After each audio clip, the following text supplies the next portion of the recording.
10वें नंबर का हम गुणनखंड विधि से वर्गमूल निकालना सीखेंगे और वो भी बिल्कुल आसान तरीके से आप सीख के जाने वाले हैं। तो वीडियो को पूरा एंड तक जरूर देखिए और आपको अच्छे से समझ में आने वाला है।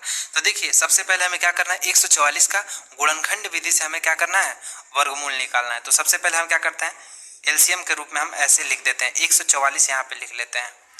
अब सबसे पहले छोटे नंबर से हम शुरुआत करते हैं ताकि जिससे ये कट सके। तो 2 से देखिए ये कट रहा है, 2 सते 14 और ये कितनी बार में जा रहा है, 4, तो 2 बार में जा रहा है। अब ये कितनी से जाएगा, लास्ट में 2 है तो 2 से कटेगा, 2 तियां 6 हो गया और 2 छक 12 हो गया। अब 36 किससे कटेगा, तो 2 ही से कटेगा। देखिए 2 एकम 2 और 2 अट्ठे 16 हो जाएगा। ये 18 कितने से कटेगा, तो ये भी 2 से कट जाएगा, 2 9 18 हो गया। 9 किससे कटेगा, तो 2 से कटेगा नहीं। तो अब हम नेक्स्ट नंबर लेंगे। नेक्स्ट नंबर क्या आएगा, इसके आगे वाला नंबर तो 3 आएगा। तो देखिए 3 हम यहाँ पे लिख लेते हैं। 3 से 9 कितनी बार में जाएगा, तो 3 बार में जाएगा। तो 3 तिया कितना होता है, 9 होता है। तो यहाँ पे हम क्या लिख लेते हैं, यहाँ पे हम 3 लिख लेते हैं और फिर जब इसको हम काटेंगे तो ये 3 से हम लेंगे, तो 3 एकम 3। अब देखिए ये जितने भी नंबर दिए हुए हैं, अब हम इसे क्या करना है, करनी में यानी कि रूट में हमें वो नंबर लिख लेना है। रूट में ऐसे साइन देने के बाद वो सारे नंबर हमें क्या करना है, गुणा के रूप में लिख लेना है। तो जैसे ये 4, देखिए ये 2 कितनी बार है, तो 4 बार है। तो चारों 2 हमें क्या करना है, गुणा के रूप में लिखते जाना है। तो 2 गुणे 2 गुणे 2 गुणे 2, 4 2 है तो 4 2 हमने क्या करा, गुणा के रूप में लिख दिया। और 2 3 है तो कितना हो, इसको भी हम क्या करेंगे, गुणा के रूप में लिखेंगे, 3 गुणे 3 हो जाएगा।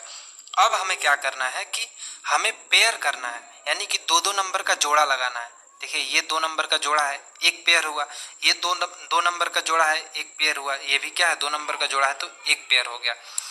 अब ये जो पेयर दिया हुआ है, ये जो देखिए ये रूट का साइन है, इस रूट से बाहर निकालने के लिए यानी कि ये साइन हटाने के लिए हमें पेयर्स की जरूरत पड़ती है। उस पेयर में से सिर्फ एक ही नंबर बाहर निकल पाता है, यानी कि अब जो हमें नंबर बाहर निकलेगा, इन सभी पेयरों में से सिर्फ एक एक निकलेगा, तब जाके ये साइन जो है वो हट जाएगा।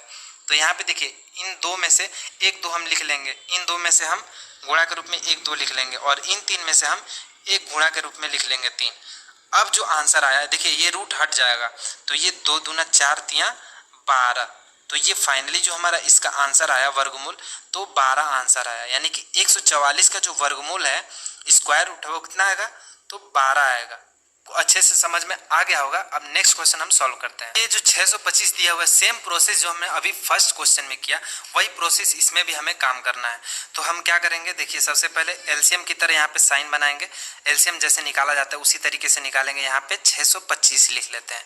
625 किससे कट रहा है, तो हम देखेंगे क्या कि ये 5 से कट रहा है, 2 से कटेगा नहीं। तो हम 5 से यहाँ पे लेते हैं। देखिए 5 एकम 5 हुआ, 5 दूना 10 और 5 पचे 25, 125 बार में गया। फिर 5 से ये कितनी बार में कटेगा, तो 5 दूना 10 और 5 पचे 25। अब फिर से ये 25 कितनी बार में कटेगा, 5 से ही कटेगा तो 5 बार में कटेगा। और यहाँ पे हम 5 लेंगे तो ये 1 बार में कट जाएगा। अब हमें इसको क्या करना है, तो हमें करनी में यानी कि स्क्वायर रूट में हमें क्या करना है, हम इस तरीके से लिखना है और इन सभी नंबर को गुणा के रूप में लिखना है। 5 गुणे 5 गुणे 5 गुणे 5, 4 है तो चारों 5 हमने क्या करा, गुणा के रूप में लिख दिया। अब हम जोड़ा लगाएंगे, पेयर करेंगे। इन पेयर में से सिर्फ एक ही पेयर बाहर निकल के आ पाएगा इस करनी को हटाने के लिए। तो जैसे ये रूट हट जाएगा तो 5 गुणे 5 ही बचेगा। ये सिर्फ एक ही पेयर हमें लिखना होता है, एक ही नंबर लिखना होता है इन पेयरों में से। तो 5 बचे क्या हो जाएगा, 25 हमारा आंसर हो जाएगा। यानी कि 625 का जो वर्गमूल आएगा वो 25 आएगा। आपको अच्छे से समझ में आ गया होगा। तो इसी तरीके से यदि आपको अच्छे से समझ में आ गया तो आपको नंबर किस नंबर का निकालना है, 1024 का आपको वर्गमूल कमेंट में बताना है निकाल के। तो वीडियो अच्छा लगा हो, समझ में आ गया हो तो वीडियो को लाइक ज़रूर कर दीजिएगा। यदि आप चैनल पर नए हैं तो सब्सक्राइब कर लीजिएगा इसी तरह न्यू वीडियो अपडेट के लिए। तो मिलते हैं फिर नेक्स्ट वीडियो।